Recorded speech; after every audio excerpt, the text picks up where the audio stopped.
Halo teman-teman, di video kali ini kakak akan membahas 10 soal TWK Hot CPNS 2021 sesuai kisi-kisi Permenpan RB.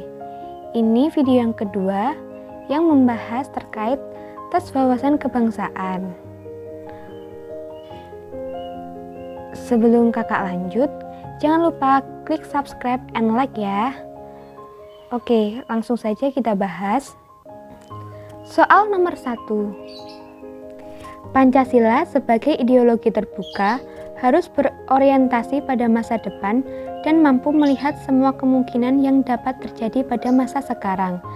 Berikut ini yang merupakan salah satu unsur ideologi terbuka yang dimiliki oleh Pancasila adalah A. Dasar yang digunakan adalah keinginan perseorangan. B. Nilai dan cita-cita yang ada berasal dari pribadi bangsa itu sendiri. C. Isinya bisa langsung dilaksanakan tanpa ada penjelasan lebih dalam. D. Merupakan hasil kombinasi dengan kebudayaan lain. E. Bersumber dari budaya dan nilai kehidupan suatu daerah atau kelompok mayoritas. Kira-kira apa ya jawabannya? Kakak kasih waktu 5 detik ya.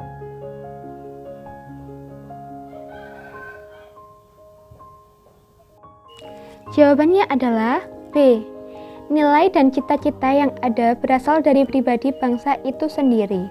Suatu ideologi dapat dikatakan sebagai ideologi terbuka jika memenuhi unsur-unsur berikut ini.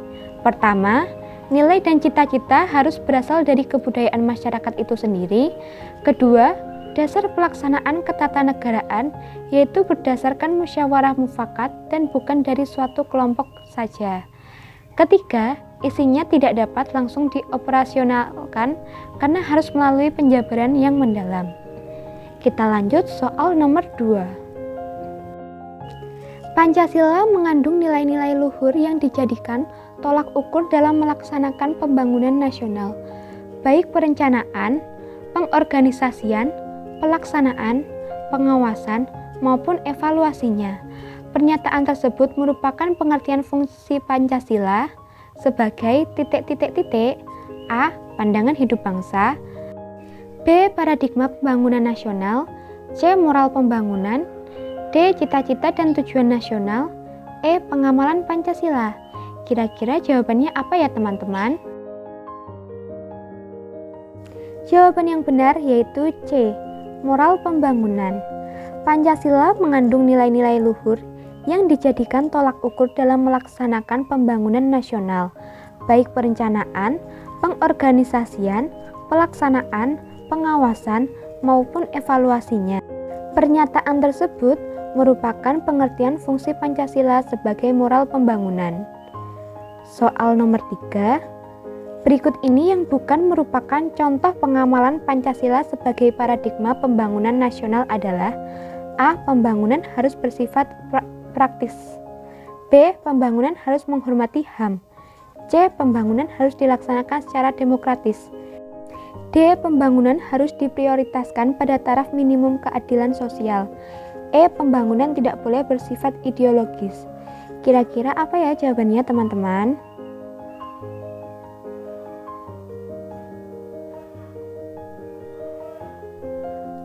Jawaban yang benar yaitu A. Pembangunan harus bersifat pragmatis. Pancasila sebagai paradigma pembangunan nasional dapat diuraikan sehingga hasil pembangunannya sesuai dengan Pancasila antara lain. Pertama, pembangunan tidak boleh bersifat pragmatis, tidak hanya mementingkan tindakan nyata dan mengabaikan pertimbangan etis yang ada. Kedua, pembangunan tidak boleh bersifat ideologis secara mutlak, hanya melayani satu ideologi tertentu saja dan mengabaikan manusia. Ketiga, pembangunan harus menghormati HAM. Keempat, pembangunan dilaksanakan secara demokratis dengan melibatkan masyarakat dalam pengambilan keputusan yang menyangkut mereka. Kelima, pembangunan diprioritaskan pada taraf minimum keadilan sosial. Soal keempat, rangkaian peristiwa dan keadaan yang mendahului terbentuknya negara yang merupakan rumusan dasar-dasar pemikiran yang menjadi latar belakang pendorong bagi kemerdekaan kebangsaan Indonesia dalam wujud terbentuknya negara Indonesia terdapat dalam pembukaan Undang-Undang Dasar 1945 alinea A 1 dan 2, B 2 dan 3, C 1, 2 dan 3, D 1, 2, 3 dan 4, E 2, 3 dan 4. Jawabannya apa ya?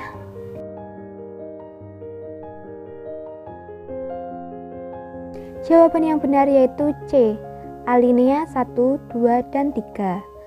Adapun rangkaian makna yang terkandung dalam pembukaan Undang-Undang Dasar 1945 sebagai berikut ini. Rangkaian peristiwa dan keadaan yang mendahului terbentuknya negara yang merupakan rumusan dasar-dasar pemikiran yang menjadi latar belakang pendorong bagi kemerdekaan, kebangsaan Indonesia dalam wujud terbentuknya negara Indonesia, tercantum dalam alinea 1, 2, dan 3 pembukaan. Merupakan ekspresi dari peristiwa dan keadaan setelah negara Indonesia terwujud pada alinea 4 pembukaan. Kita lanjut soal nomor 5. Mewujudkan nasionalisme yang tinggi dari segala aspek kehidupan rakyat Indonesia yang mengutamakan kepentingan nasional daripada kepentingan perorangan, kelompok golongan, suku bangsa, atau daerah merupakan tujuan dari A. Pembangunan nasional, B. Persatuan Indonesia, C. Wawasan kebangsaan, D. Wawasan Nusantara, E. Tujuan nasional. Jawabannya apa ya teman-teman? Jawaban yang paling benar yaitu D. Wawasan Nusantara. Tujuan Wawasan Nusantara adalah mewujudkan nasionalisme yang tinggi dari segala aspek kehidupan rakyat Indonesia yang mengutamakan kepentingan nasional daripada kepentingan perorangan, kepentingan golongan, suku bangsa atau daerah. Kepentingan tersebut tetap dihargai agar tidak bertentangan dengan kepentingan nasional. Kita lanjut soal nomor 6. Adapun dasar pemikiran dilakukan perubahan UUD Republik Indonesia tahun 1945 antara lain sebagai berikut ini. Kecuali A. Karena kekuasaan tertinggi ada di tangan MPR, maka tidak terjadi check and balance pada lembaga-lembaga kenegaraan. B. Sistem yang dianut Undang-Undang Dasar 1945 adalah dominan eksekutif atau eksekutif heavy, yakni kekuasaan dominan di tangan presiden. C. Rumusan Undang-Undang Dasar 1945 tentang semangat penyelenggaraan agar sudah didukung ketentuan konstitusi yang memuat aturan dasar tentang kehidupan yang demokratis, supremasi hukum pemberdayaan rakyat, penghormatan hak asasi manusia, dan otonomi daerah. D. Undang-Undang Dasar 1945 mengandung pasal-pasal yang terlalu luas sehingga dapat menimbulkan lebih dari satu tafsiran atau multi tafsir. E. Undang-Undang Dasar 1945 terlalu banyak memberikan kewenangan kepada kekuasaan presiden untuk mengatur hal-hal penting dengan undang-undang. Oke, langsung kita bahas saja. Jawaban yang paling benar yaitu C. Rumusan Undang-Undang Dasar 1945 tentang semangat penyelenggaraan agar sudah didukung ketentuan konstitusi yang memuat aturan dasar tentang kehidupan yang demokratis, supremasi hukum pemberdayaan rakyat, penghormatan hak asasi manusia, dan otonomi daerah. Untuk penjelasan lebih lanjut, teman-teman dapat membaca di layar ini ya. Ini sudah dituliskan secara lengkap. Penyebab undang-undang melakukan perubahan atau dilakukan amandemen. Soal nomor 7. Berkembangnya paham tradisional dalam kehidupan masyarakat yang majemuk seperti kelompok-kelompok masyarakat yang terbentuk karena kesamaan tempat kelahiran, suku, agama, keturunan merupakan gejala sosial yang menunjukkan A. Sekulerisme, B. Etnosentrisme, C. Politik aliran, D. Organisasi kedaerahan, E. Primordialisme. D. Organisasi kedaerahan, E. Primordialisme. Oke, langsung kita bahas aja. Jawabannya yaitu E. Primordialisme. Berkembangnya paham tradisional dalam kehidupan masyarakat yang majemuk, seperti kelompok-kelompok masyarakat yang terbentuk karena kesamaan tempat kelahiran, suku, agama, keturunan, merupakan gejala sosial yang menunjukkan primordialisme. Soal nomor 8, pemberian hak kepada golongan-golongan tertentu untuk mengerus segolongan kepentingan tertentu dalam masyarakat, baik tarikat maupun tidak pada suatu daerah tertentu, merupakan salah satu asas penyelenggaraan otonomi daerah, yaitu asas A. Desentralisasi, B.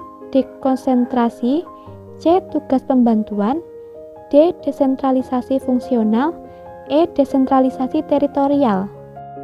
Kira-kira apa ya jawabannya? Nah, teman-teman harus tahu ya arti dari pilihannya itu. Jadi jawabannya yaitu D. Desentralisasi fungsional. Pemberian hak kepada golongan-golongan tertentu untuk mengerus segolongan kepentingan tertentu dalam masyarakat, baik tarikat maupun tidak pada suatu daerah tertentu, merupakan salah satu asas penyelenggaraan otonomi daerah, yaitu desentralisasi fungsional. Jangan sampai salah pilih ya. Kita lanjut soal nomor 9. Kemajemukan masyarakat Indonesia secara sosio-historis terdiri atas berbagai suku bangsa yang dilatar belakangi oleh A. Kontak sosial dan jumlah penduduk, B. Keterbukaan budaya luar dan migrasi penduduk, C. Isolasi geografis dan kepulauan, D. Keragaman budaya dan potensi alam, E. Perdagangan dan kekayaan alam. Oke, langsung kita bahas aja. Jawaban yang benar adalah B. Keterbukaan budaya luar dan migrasi penduduk. Kemajemukan masyarakat Indonesia secara sosio-historis terdiri atas bersuku bangsa yang dilatar belakangi oleh keterbukaan budaya luar dan migrasi penduduk. Kita lanjut soal terakhir. Rancangan undang-undang yang sah menjadi undang-undang dan harus diundangkan bila Presiden tidak segera mengesahkan dalam waktu A. 40 hari setelah disetujui bersama, B. 35 hari setelah disetujui bersama, C. 30 hari setelah disetujui bersama, D. 20 hari setelah disetujui bersama, E. 10 hari setelah disetujui bersama. Jika teman-teman hafal undang-undang, maka akan mudah mengerjakan soal ini. Nah, jawaban yang benar untuk soal nomor ini yaitu C. 30 hari setelah disetujui bersama. Pada pasal 20 ayat 5 Undang-Undang Dasar 1945 dijelaskan bahwa RUU yang telah disetujui bersama tidak disahkan oleh Presiden dalam waktu 30 hari semenjak RUU tersebut disetujui. RUU tersebut sah menjadi undang-undang dan wajib diundangkan.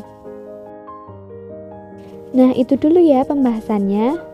Semoga bermanfaat dan jangan lupa klik subscribe and like. Terima kasih.